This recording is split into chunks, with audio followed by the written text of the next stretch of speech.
Earth signs, tignan po natin kung ano yung mensahe para sa iyo ngayong araw. Keep in mind po na ito ay general reading lamang, so hindi po lahat ay makaka-relate, so be open-minded. Sa mga hindi pa po nakasubscribe dito sa ating channel, please subscribe na po kayo and pa-like na din po ng ating video. At sa mga nais pong mag-avail ng ating private readings, ng ating Evil Eye Amulet, ng ating Char's Bracelet, makikita nyo po yung link sa description box. Tarot Intentions by Aliana Reyes. Okay? Tignan po natin kung ano yung mensahe.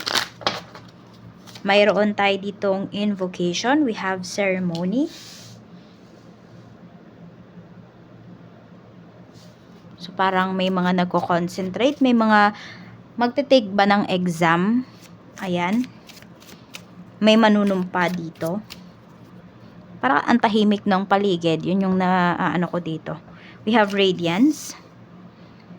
So, alam mo yun, earth signs, parang kahit hindi kayo nagsasalita ngayong araw, ramdam na ramdam ng mga tao sa paligid ninyo yung aura po ninyo.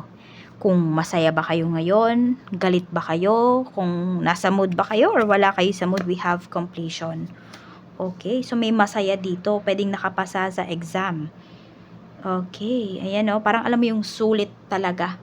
Yung mga araw, yung mga gabi na nilaan mo sa pagre-review. Ayan po, may nakapasa dito. Or kung meron man ditong in-interview, so ayan po, maganda rin yung energy ninyo dito. Tignan natin sa mga nag-apply ng trabaho. Tignan natin kung may aasahan ka pa ba, may maririnig ka pa ba from them, or wala na.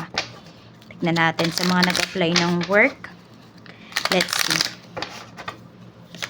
Meron tayong 8 of Autumn. Ito, sure na sure yung iba sa inyo magkakaroon kayo ng trabaho. We have life experience. Parang biglaan lang to.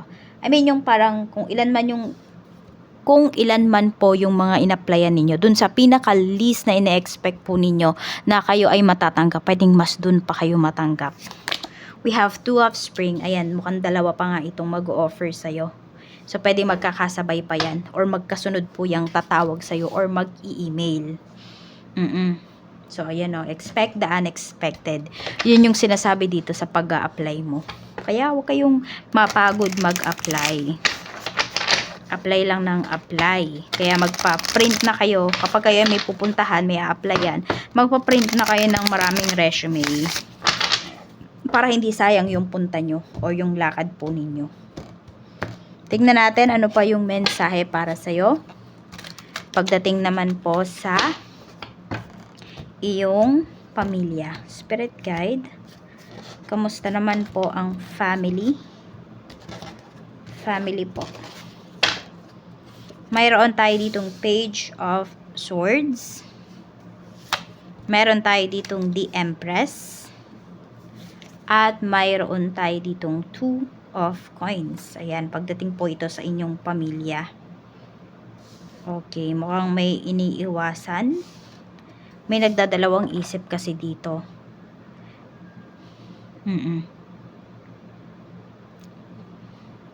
Okay, tignan mo, meron tayong completion dito. So, pwedeng merong mga anak sa family or malapit ng mga anak sa family. Okay, could be a Scorpio. Pwedeng magiging Scorpio yung baby ninyo dito. Kung meron mang buntis dito or meron man sa family members na buntis. Okay, meron din pwedeng family members mo na magpapalit ng phone ngayon. Kaya lang parang pinag-iisipan kasi tinitingnan niya kung ano ba, yun ba yung priority niya or hindi. Tignan natin ano pa yung mensahe. Okay, meron naman dito may marireceive na gift. Check po natin ano pa yung mensahe pagdating naman po sa inyong sa inyong mga friends. We have the Magician.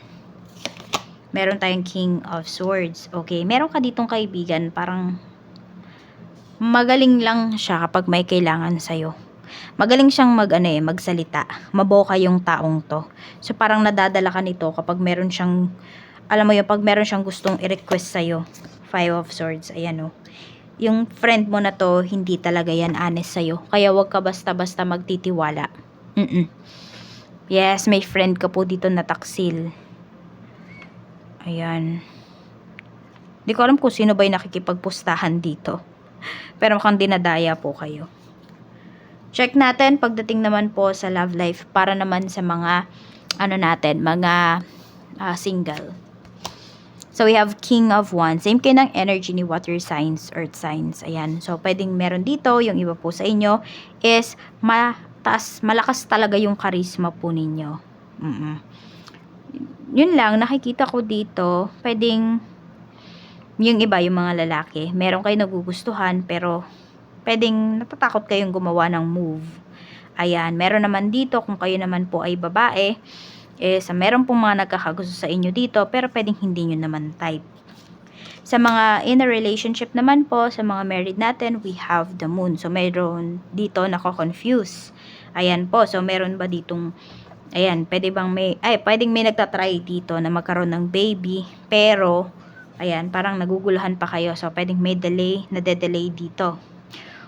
Earth signs. Okay, so medyo nako-confuse, may confusion dito pagdating sa inyong relationship.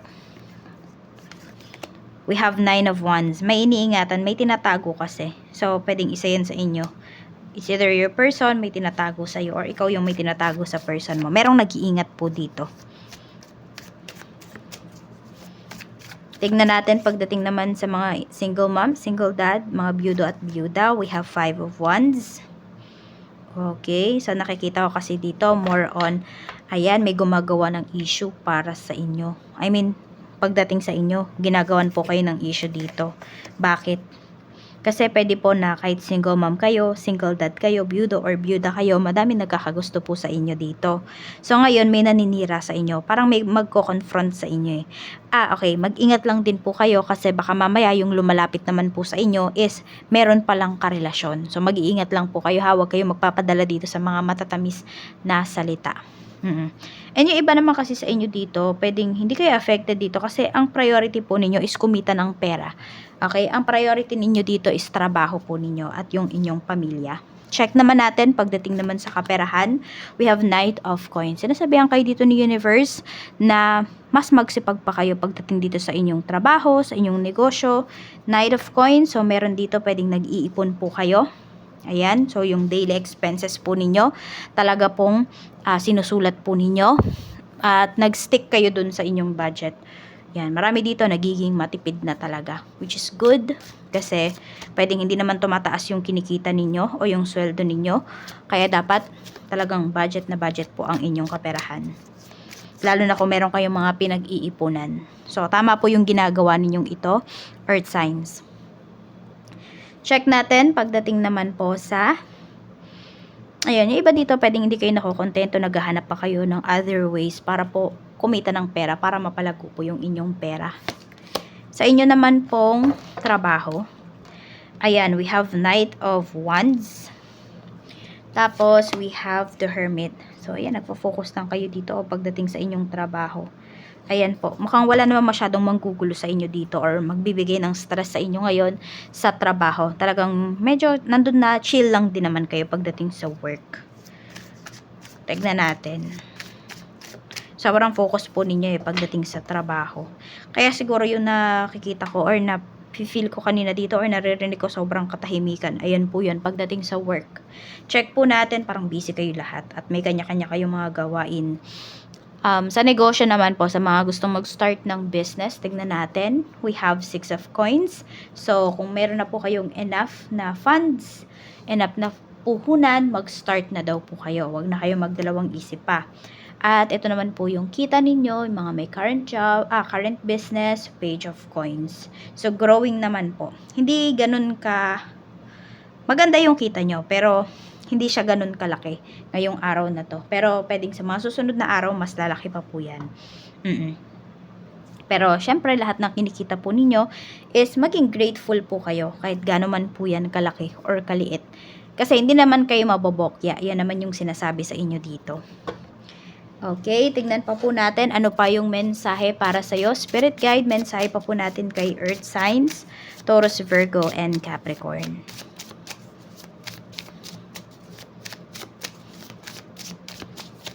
Meron tayo ditong mind power. Use your intelligence, analyze data logic, and think rationally. Lead with your mind. Ayan po. So, maging matalino daw kayo ngayong araw na ito. Huwag puro puso ang paiiralin.